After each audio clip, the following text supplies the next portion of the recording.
Hi, my name is Dr. Ian Rice, sports medicine orthopedic surgeon with Beacon Orthopedics, and today I'd like to review a short 1-minute video about hip arthroscopy surgery and labral repair specifically, so let's dive in.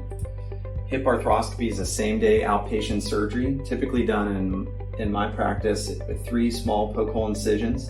We get little plastic cannulas in place, get the joint distracted, opened up so that we can safely access the labrum.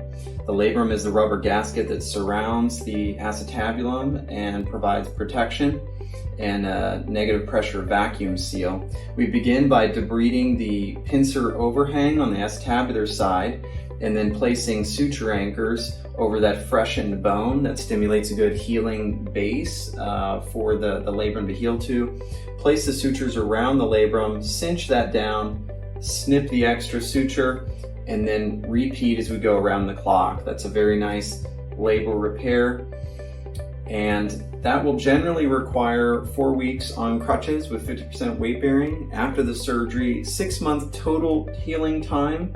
But amazing that we can do all that work through just a few tiny poke hole incisions in what is the deepest joint in orthopedics.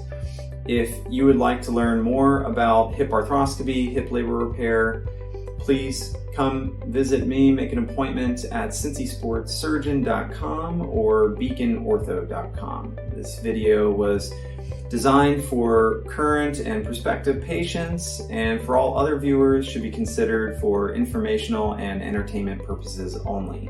Please do not consider this personalized medical advice.